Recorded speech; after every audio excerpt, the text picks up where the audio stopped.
بسم الله الرحمن الرحيم الحمد لله رب العالمين والصلاة والسلام على رسول الأمين وعلى آله وصحبه أجمعين. Welcome to lesson 16 of the Revelation Revealed Curriculum, Access to Quranic Arabic, brought to you by Islamic Learning Foundation. Alhamdulillah, in this lesson we will now begin a new milestone in our Arabic studies. We will be initiating, inshallah, our reading of Qasas al-Nabiyyin, which is the stories of the prophets. So Alhamdulillah, up to this point, we're basically at the halfway point of our curriculum. And Alhamdulillah, although we've covered we're at the halfway point of our curriculum, we've covered more than 70% of the actual conceptual knowledge that's necessary. And the reason why we put so much emphasis on the conceptual knowledge in the beginning is because now we're going to be focusing on the application of that through the reading of Qasas al-Nabiyyin. So through the reading of Qasas al-Nabiyyin, we will not only be reviewing all the material that we covered before, but we will be learning new vocabulary. This is where our vocabulary, bang for your buck vocabulary, will come from. And we'll start to see, we'll start to move away from, intellectually understanding or technically understanding the language and more practically understanding the language through the reading of Qasas al-Nabiyyin. So the way that we're going to, inshallah, cover, we'll go to Qasas here, which is the first story, which is the story of Ibrahim, starting on page number 6. So if you see here, this is the page number right here. Excuse me, this is the page number right here. We'll go ahead and pull that up. This is the page number right here. For Arabic numbers, and through this reading, inshallah, we may come across concepts that are new to us. Oftentimes, I will basically highlight what that concept is without putting too much time into it. And then when we start to see it frequently, then we'll go ahead and take some time to understand it more in depth. There are some concepts that we still will learn from the Revelation Revealed text. And so those, and inshallah, those will be, covered at a later time and in a different lesson. What I would like for you to do with this text is basically, as you read, you're going to come across new vocabulary. The vocabulary will either be harf, ism, or fi'l. For harf and isms, what I would like you to do is make a separate notebook. And don't translate the vocabulary onto this particular book, but rather translate it on a separate book. So this way you can review it in that separate book. That's kind of like your own self-dictionary. And then you can now always continuously go back to Qasas, go back to the stories that you've read before, and you can constantly review your vocabulary. And the moment that you forget that the vocabulary word, you go to your notebook and then you quickly go back to it. You can quickly review your vocabulary based on that methodology, and you don't necessarily have to go back to the dictionary and do all that stuff. So you go through the dictionary, as we talked about before. You go through the dictionary, you get the vocabulary, you put it in your notebook. Now it's on a separate notebook. You can go back to your previous stories that you've studied with the teacher, and you can review your vocabulary. And when you forget what it is, you go back to your notebook, which is a quick reference for you instead of having to go back to the dictionary. Okay. The other thing is that a lot of times when we learn new vocabulary, especially when it comes to isms, you may come across plural isms. And then when necessary, I will tell you what the singular is for it. And if it's a singular, we may talk about either its opposite or talk about its plural. So through this, we're going to learn a lot of vocabulary. When we cover af'al, when we cover fi'l, when we cover verbs, you'll either come across it in the past tense, in the present tense, or the future tense. And especially if it's a future tense, I will ask you, what is the root of this verb? When you go to so you're going to go to the root, and then I would encourage you to basically pair the past tense and the present tense in your notebook. So you know that, for example, kataba yaktubu. So it's kataba yaktubu. So you put that in, and so now you can conjugate both of those. You can do all the past tense of kataba, katabu, etc. And then you can do all the present tense conjugations, yaktubu, yaktubani, yaktubuna, etc. So in your book, though, you put kataba yaktubu, and then you put the meaning to write. Okay, so that you know what the verb conjugation is. So immediately, like for example here, you may come across new vocabulary. So the first thing are numbers. How do numbers look like? Well, this is 1. 1 looks like 1. 2 looks like the opposite of a 7. 3 looks like a scene with three like a scene. 4 looks like a 3 actually. 5 looks just like a little heart. 6 looks like a 7, like an English 7. So this is the page 6. 7 and 8 look very similar. 7 has a V in it, so therefore it's as such, and 8 has an, this is the opposite. So, or you can think that it looks like an A. A rhymes with 8, and then 9 looks like 9, and 10 looks like 10. So these are the numbers, the Arabic numbers: 1, 2, 3, 4, 5, 6, 7, 8, 9, 10. Okay, so this is page 6. So we begin with the first, the title of the section here, which is left without any harakat, without any tashkil. So it's men, sukun, kasara, al-as. ناموا أصناما من كسر الأصنام. So what we have here is, let's ignore the first part, which is men. Let's go to kasara. Kasara here is what type of verb? It is a past tense verb. Kasara yaksiru. The present tense is yaksiru. So what does yaksiru mean? What does kasara mean? Kasara means to break. Specifically here, kasara with this form means he broke. Al-asnama. Al-asnama is the plural of sanamun. Sanamun. Sanamun. Okay, which means idol. So asnam are idols. Okay, idols. All right. So al-asnamu means idols. Kasar al-asnamu, if you remove the man, means he broke the idols. So what is this man doing here? Man, as you remember when we studied ism mawsul, means what? It means who, okay? The one who. But here man has a similar meaning, but it's different. If this is a question, means who. Who question mark. So this is called ism al-istifham, a question ism. An ism that indicates that this sentence is a question. So the sentence is kasar al-asnama, he broke the idols. When you put man in the beginning, it means who broke the idols. It's literally who, he broke the idols. But who broke the idols? Who, we know it's a male doing it, okay? Who broke the idols? What are the other asma al-istifham? What are the other isms that are questions? So we have who. How do we say what? Like who, what? Like what, question mark. And what about when? What about where? Why? How?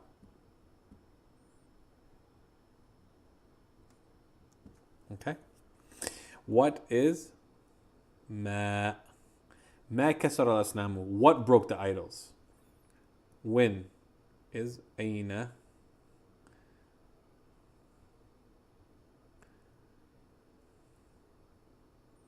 Aina. Aina means when were the idols broken? When did he break the idols? Where? I'm sorry, when is meta? Asif. Asif means I'm sorry. So when is meta? Who, what, when, meta? Meta? Where means aina.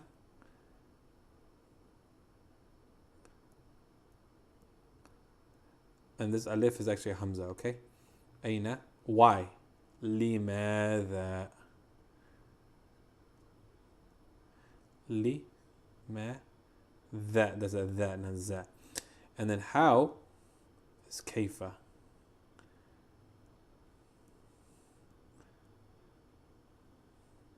Kaifa. These are the asma al-istifham. These are, you put them in the beginning of this sentence here. Kasar al-asnam means he broke the idols. Man kasar al-asnama means who broke the idols. Ma kasar al-asnama means what broke the idols. Aina kasar al-asnama, where did he break the idols. Mata kasar al-asnama, when did he break the idols.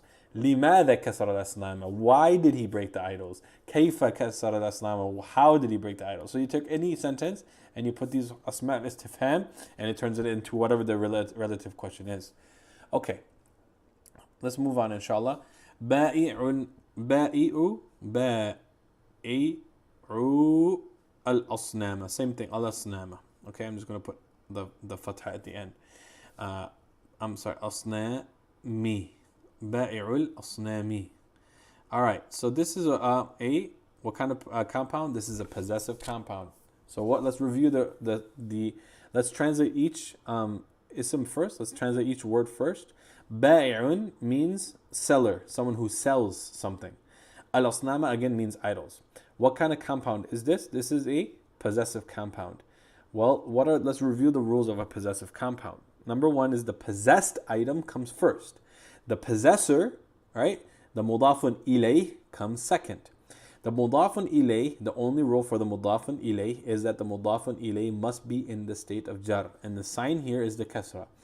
The mudaf, the possessed item which comes first, ba'i'u, must not have tanween, must not have alif lam. That's it. Those are the rules, okay? But it could take any different i'rab, grammatical state, depending on its function in the sentence, besides being a mudaf, okay? So here we have ba'i' al-asnami means the seller of idols. Qabla. Qabla, if you remember, we studied it when we studied the huruf jar. And it is an adverb of time or a place. In this case, it is an adverb of time. And qabla means before, okay? Ayyamin. Let's go through each word. Ayyamin, I'm not going to write it here, but ayyamin is the plural of yawmun, okay? Yawmun becomes ayyamin. Yamin, right? Ayyamin, yawmun, ayyamin. So yawmun means day, ayyamin means days. All right, so ayyamin means days. Kathiratun. Kathiratun is the feminine form of kathir, and kathir means plenty or many. Kathir again, jiddan. So jiddan comes at the end of a sentence, and what jiddan means is very. Jiddan means very. It's an adverb. It's describing usually an adverb or it's describing an adjective. So it's very. So now let's go ahead and break down the sentence. Qabla ayyamin. Qabla ayyamin is a compound, right? Qabla, remember, it acts like harf jar, but basically it's the mudaf. The ayyamin is mudafun ilay. And the mudafun ilay, if you remember, it takes the state of jar, and the sign here is kasra. So qabla ayyamin. So before days, okay? But it's not done here because kathiratin is related to ayyamin. Kathiratin is an adjective of ayyamin. How do we know it's an adjective? Because it matches ayyamin in all four qualities. Indefinite, feminine, because remember ayyamin is a non-human plural, and non-human plurals act like single females, like hiya. So kathiratin is a non-human, is a single, is in the single feminine form because it is the description of ayyamin, which acts like a single feminine form. So it's indefinite, single feminine, and it is in the state of jar. Okay, and so this is an adjective of this. Kathiratin is an adjective or an adverb of this. Okay, so it's kathiratin, jiddan, and jiddan is very, and it's an adjective of it's an adverb of both of these things. Okay, so what's this? What's going on here? Before many days vary, right? So before days, many vary. Okay, but in English, it is before very many days. So what that means is a long time ago. Okay? Continuing. Everything that comes after this is the continuation of that first part. قبل أيام كثيرة جدا. What about it? Well, now we get into the information. كان في قرية رجل مشهور جدا. كان في قرية رجل مشهور جدا. So كان, if you remember, turns whatever comes next into the past tense. So now let's ignore the kana first. Let's translate the next sentence, and then we'll bring the kana back in. So if you remember in Jumlat al-Ismiya, you need to identify where the mubtada ends and the khabar begins. Anytime you see, and then in between them is the is, okay? Anytime you see a fi qaryatin, anytime you see a harf jar compound in the beginning, harf jar compounds don't begin. They're never the mubtada, okay? the mubtada has to be an ism. Okay, so whenever you see harf jar compound like this, typically it is the khabar brought forward. Okay, so it started there and then it came to the front. So really the mubtada is here, rajulun mashhurun jiddan, and then the fi qaryatin can come at the end. So if you're having difficulty trying to translate this, let's go through each word, again translate each word, and then let's go ahead and figure out how we function. So fi means in, it's a harf jar. Qaryatin means village, and it is in the state of jar because it is part of the harf jar compound. Rajulun is man. Mashhurun means popular or famous. Jiddan again means very. Okay. So if you want to translate the sentence, you recognize that the khabar came forward. So you take, if you want to just make it simple for yourself, bring that khabar back. Put fi qaryatin at the end. And so we start with rajulun mashhurun jiddan fi qaryatin. Okay? So rajulun mashhurun jiddan fi qaryatin. So a very famous man is in a village. Okay. So then we put kana. Kana turns it into the past tense. So we say a very famous man was in a village. So that's how you would do it if it's rajulun mashhurun fi qaryatin. Okay, kana rajulun mashhurun jiddan fi qaryatin. Now you bring the fi qaryatin to the beginning again, and so you say, in a village there was a very famous man. So that's kind of how we function with that. Okay, that may be a little bit difficult, but listen, we're going to continue to see this pattern come up again as we do our reading. So as you see that pattern frequently, you don't need to think about khabar, mubtada, any of that stuff anymore. You can start to see it, and you're comfortable with it after some time and some experience, inshallah. So in a village there was a very famous man. وَكَانَ اسْمُ هَذَا الرَّجُلِ أَزَرَ. So again, let's remove the kaza, and we say ismu هَذَا الرَّجُلِ. So ism means name. Hada means this. Remember, this is ism ishara. Hada means this. Ar-rajuli means man, the man. And azara is the name, okay? So ism, if we were to remove the hada, okay, just remove the hada, and it was just ism ar-rajuli, it would be the name of the man. So that is a possessive compound, right? Now we put hada in, and whenever hada is followed by a definite ism, it functions as one compound, and they basically function as one word essentially, if you want to think about it. So ismu hadha rajuli, the name of this man, is azara. Okay. Now we put the kana, and what by the way means and. So and the name of this man was Azar. So Azar was his name. He was the seller. He was this very famous man in a village. Okay, so let's continue. وَكَانَ آزَرُ يَبِيعُ الْأَصْنَامَ. So yabi'u is a present tense verb. It's a present tense verb that comes from ba'a. Ba'a yabi'u. Okay? Ba'a yabi'u. Okay, so ba'a, if you notice here, is a verb, a past tense verb with an alif in the middle.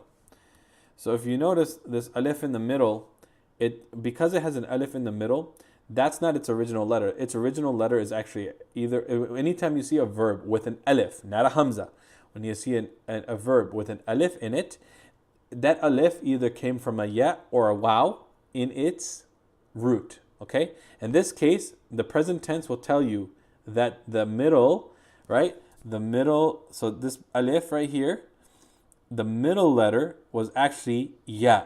It's baya'a. Baya'a is the root. So this is called a deficient verb. And it is one of those complicated verbs that is more for intermediate and advanced studies. But all I want you to know is that ba'a yabi'u. Ba'a yabi'u comes from ba'a. So ba'a yabi'u. And what it means is to sell. Okay, to sell. So وَكَانَ آزَرُ, so this is the present tense form. So Azar yabi'u al-asnama. We already know what asnama means. It means idols. Okay, so Azaru yabi'u al-asnama. Let's remove the kana. Azar is selling idols. Now when you add kana to it, you say Azar was selling and Azar was selling idols.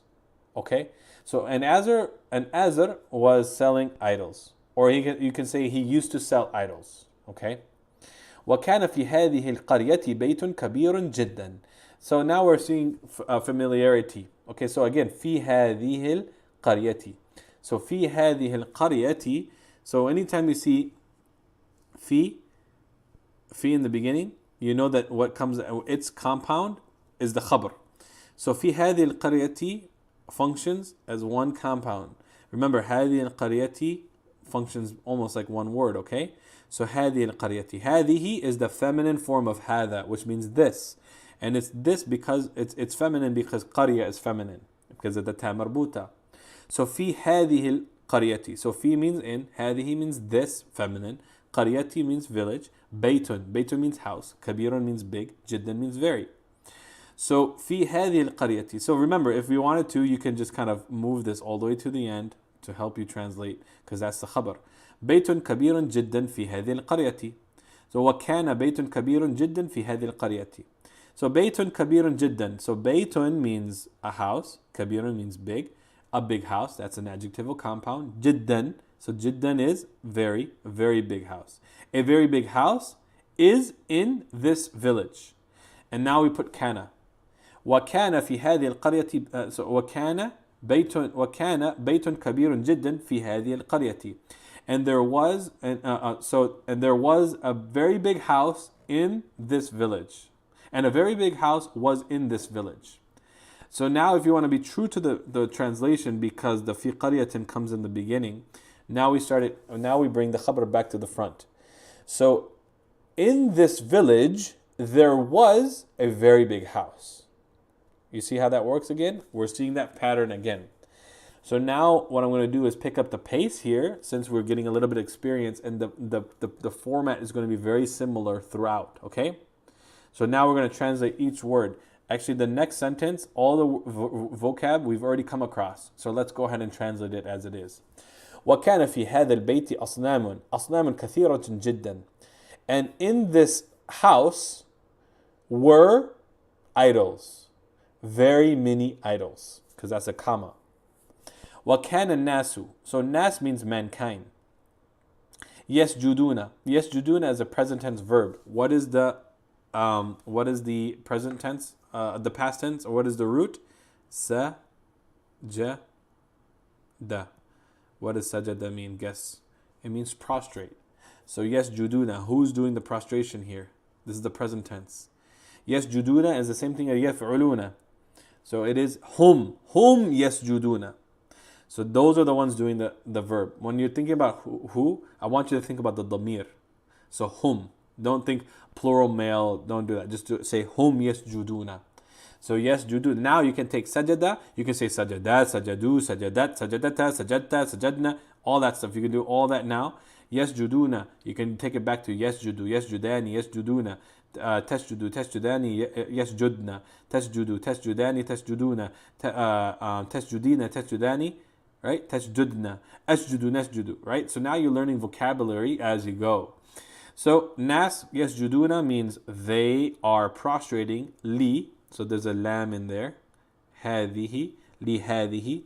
Li is a hafjar, which means possession. So to these idols. Okay? I know hadihi means this, but because it's describing a non-plural human, asnam, it means these. Okay? Okay. So let's go ahead and translate this. And the people, so nas means the people, were making prostration, were prostrating to these idols. وَكَانَ النَّاسُ يَسْجُدُونَ لِهَذِهِ الْأَصْنَامِ. And what's the grammatical state of asnami? It is in the state of jar. How do you know? It has a kasra. Why? Because it is part of this harf jar compound. Harf jar compound. And hadihi is just to specify this. Okay? وَكَانَ آزَرُ يَسْجُدُ لِهَذِهِ الْأَصْنَامِ. So the same format, but it's teaching a different verb form. Practicing your verb forms. So it used to be يَسْجُدُونَ, now it's يَسْجُدُ. So وَكَانَ آزَرُ, and Azar was يَسْجُدُ, was prostrating لِهَذِهِ الْأَصْنَامِ, to these idols. وَكَانَ أَزَرُ يَعْبُدُ. So now we have a new verb. يَعْبُدُ comes from عَبَدَ. عَبَدَ. Abada. Abada means what? What do you think? What's an abid? All right, abada means, that's correct. It means to worship. So ya'budu is huwa ya'budu. He is worshipping. هذه الأصنام. So he and Azar was worshipping these idols. And now here the idols, asnami, is different from this grammatical state. Asnama. And this is in the state of nasab, and the sign is fatha, and the reason is because it is the maf'ulun bihi of ya'budu. Maf'ulun bihi is the object. It is the one receiving the action. So ya'budu, it's the thing being worshipped. So al-asnama were being worshipped. So it is in the state of nasab because it is the maf'ulun bihi of ya'budu. All right, next chapter, inshallah. Waladu azara. So waladu azara. Waladu azara. Again, is a idafa compound, possessive compound. Waladu is the mudaf. Azara is the mudafun ilay. Walad means son. Okay? وَكَانَ آزَرُ لَهُ وَلَدٌ رَشِيدٌ جِدًّا. So وَكَانَ آزَرُ. So Azaru, lahu. Lahu is the same thing as li huwa. Lahu becomes li plus huwa. Li plus huwa becomes lahu. Because hu is because it's an attached pronoun. And then la is because of pronunciation purposes. It would sound weird if it was lihu. So it becomes lahu. Okay? So it becomes a fatha at the top just because of the dhamma after it. Okay? So lahu, for him. For him was waladun rashidun. Rashid. Rashid means to be upright or righteous or rightly guided. Okay? Rashid from rashada, which means to guide or to be guided. So rashidun is something that is guided. So waladun rashidun is an adjectival compound, which means the righteous or upright or rightly guided child. Okay? Rashidun jiddan. Right, very righteous. So وَكَانَ أَزَرُ لَهُ وَلَدٌ رَشِيدٌ جِدًّا. And Azar, for him, all right, or Azar had a child, a righteous child, very righteous. وَكَانَ اسْمُ هَذَا الْوَلَدِ إِبْرَاهِيم. So this is the same sentence as above for Azar. So we're going to go ahead and recite it. And the name of this child or this boy was Ibrahim. وَكَانَ إِبْرَاهِيمُ يَرَى النَّاسَ يَسْجُدُونَ لِلْأَصْنَامِ. And Ibrahim yara. So yara is the present tense form of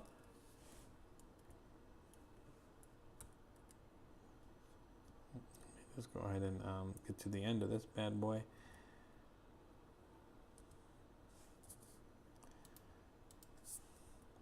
So yara comes from ra. Okay, ra'a, yara, yara, ra'a, yara, and means to see. And this is a very complicated verb because it has a hamza here, has a hamza in it, so it's a hamzated verb, and it has a weak letter in it. So it's a very complicated verb. We're not going to cover it here, but I want you just to know that yara means he is seeing. It's the present tense form of seeing. Ra'a, yara. And وَكَانَ إِبْرَاهِيمُ يَرَى. And Ibrahim was seeing النَّاسَ, the people, يَسْجُدُونَ لِلْأَصْنَامِ, making prostration to the idols. وَيَرَى. And he was seeing النَّاسَ يَعْبُدُونَ الْأَصْنَامَ. And he, again, so it's just practicing these verb conjugations. Again, and he used to see the people, and he was seeing the people worshipping the idols. وَكَانَ إِبْرَاهِيمُ يَعْرِفُ. So يَعْرِفُ comes from عَرَفَ. عَرَفَ يَعْرِفُ. Arafa, ya'rifu. Arafa means to know, to have knowledge of something. So وَكَانَ إِبْرَاهِيمُ يَعْرِفُ أَنَّ.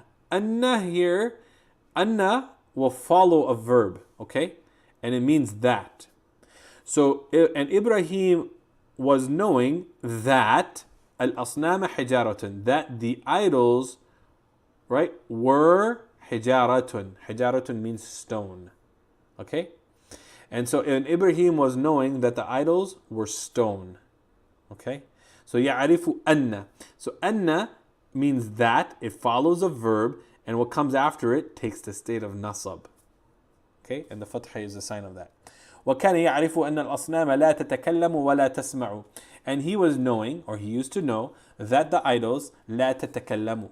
تتكلم comes from تكلم. The past tense is تكلم. It is an enhanced verb. An enhanced verb is a verb where you take the root and then you add letters to the root and it becomes a past tense, and then you can conjugate it the same way. So here تكلم means to speak. So لا تتكلم means they were not speaking, right? They were not speaking. And it's تتكلم because Aslam is acts like hiya. So just know that تتكلم is a present tense form of تكلم, which means to speak. Let's go to the verb that we do know how to conjugate here. وتسمع. تسمع comes from سمع. So it's سمع, right? سمع. يسمع. يسمع. Okay? سمع يسمع. That is how it comes together. سمع يسمع. And here it's تسمع. Why is it تسمع? It's هي تسمع. Why is it هي تسمع? Because it's referring to non-human plural, and therefore it acts like هي. So هي تسمع. And what does سمع تسمع يسمع mean? It means to hear. So تكلم means to speak. سمع means to hear. So تسمع. So here again, وكان يعرف, and he used to know, and he was knowing that idols do not speak and do not hear. وكان يعرف أن الأصنام لا تضر ولا تنفع. تضر is another complicated verb because it has this shadda in it, but basically it comes from ضرر, which means to harm. So, and he used to know that the idols were not harming, did not harm, ولا تنفع. تنفع comes from نفع. نفع. نفع. Right? نفع. ينفع. ينفع. نفع. تنفع. ينفع. Okay? So ينفع.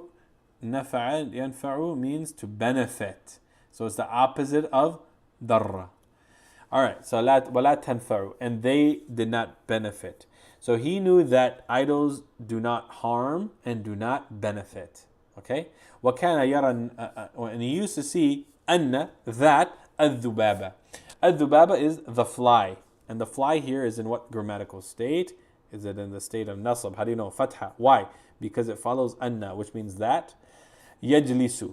يجلس, another verb. MashaAllah, we're learning all our vocabulary now. Yajlisu comes from jalasa. Jalasa means to sit. Yajlisu is sitting. So he used to see that a fly would sit ala. Ala means upon al-asnami, and that's a harf jar. So al-asnami, on the idols. فَلَا تَدْفَعُ. تَدْفَعُ comes from dafa'a. Dafa'a yadfa'u. Dafa'a means to like push away.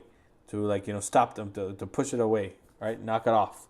So he used to see the fly sitting on the idols, and they were not pushing it away, knocking it away, defending themselves against it.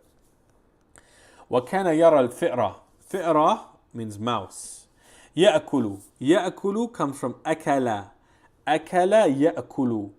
أَكَلَ means to eat.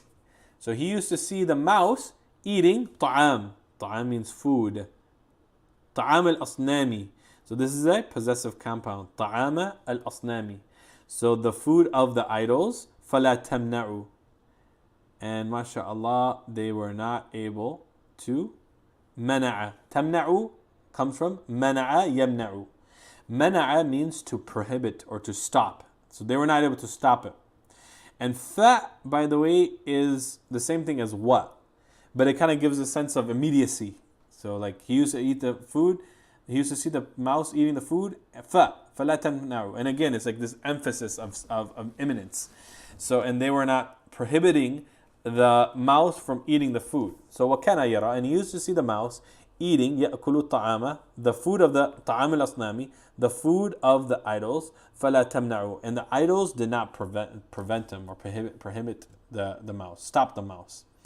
وَكَانَ إِبْرَاهِيمُ, and Ibrahim يقول في نفسه. He يقول comes from قال. قال قال يقول. So again, qala is another one of those verbs that has an alif in it. And remember, alif, if you see an alif in a verb, it either comes from ya or wow. So here, in the present tense, we recognize that it comes from a wow. So it's qala yaqulu. It means to say. Okay? So he used to say fi nafsihi. In nafsihi is a possessive compound with an attached pronoun. Right? And the attached pronoun is in himself. So nafs means self, his self, in his self or himself. لماذا, this is one of those ism istifham, which means why. لماذا يسجد الناس? Why? Who's doing the verb? يسجد means huwa. الناس. الناس is the fa'il, is the doer of the verb. Who's the subject of the verb? الناس. How do you know? Because it's in the state of rafa, and that indicates that it's the doer of the verb yasjudu. Okay? Why are the people making sajda lil asnami, to the idols? So he used to ask, like, think to himself basically, why are the people prostrating to the idols? One thing I want you guys to recognize here is that yasjudu came before. When the verb comes before the doer, the verb does not need to match the plurality of the doer. The verb only needs to match the gender of the doer. So yasjudu nasu, because nasu is the doer and is highlighted after yasjudu. If it was limada nasu yasjudu, it would have to be limada an nasu yasjuduna. But because the verb came first, this is like a jumlatul fi'liya basically. And because the verb came first, it does not need to match the plurality of nas. We know nas is a word that means people, so it's plural. But because the verb came first and not nas, because yasjudu came first, it can be yasjudu. And you have the choice of saying limada yasjuduna an-nasu. You have the choice. You could do that. And you can also say limada yasjudu an-nasu. The only thing that needs to match is the gender. And the gender here is masculine. If nas came first, it would have to be limada an-nasu yasjudun. It needs to match the plurality and the gender. Okay? So that's an interesting point that you'll see. Lil asnami. And the last sentence, وَكَانَ إِبْرَاهِيمُ يَسْأَلُ نَفْسَهُ. And Ibrahim was asking, يَسْأَلُ from يَسَأَلَ, نَفْسَهُ. Same thing, but now نَفْسَهُ instead of لِنَفْسِهِ, it's نَفْسَهُ, because now it's the object of the verb يَسْأَلُ. It's the object of the verb, so it's in the state of nasab. But who is still means his self. Okay, it's still the possessor in the possessive compound. لِمَاذَا يَسْأَلُ النَّاسُ الْأَصْنَامَ. So again, you see this form, huwa form, even though nasu should be hum form. But because yas'alu comes first and nas, which is the doer, comes second, you can just match it in gender only, right? And no problem, inshallah. So yas'alu nasu al-asnama. And al-asnama is the object of the verb, and we know that because of the fatha, which indicates it's a state of nasab. So yas'alu an-nasu. Nasu are the ones asking, and asnama are the things being asked to. Okay? And when we say asking here, meaning they're asking them for help, right? Making dua to him. So limada, why are the people asking the idols for help, basically? Okay? So alhamdulillah, we got through it. And this is a solid review in these first two chapters, and we'll continue to review more. What I would encourage you to do is make your solid vocabulary notebooks with the harf isms and with the fi'l separate. And then I would like you to go through the fi'l that you learned here and do the conjugations for all the past tense and all the present tense. So that would be a good review for you. And then read the chapters over and over again, practicing the translation, because you have the translation in a separate notebook. And so this way that would be a good review for you, inshallah. And go ahead and read on to 3 and 4. So for our next lesson, you'll be able to review. سبحانك اللهم وبحمدك أشهد أن لا إله إلا أنت وأستغفرك وأتوب إليك.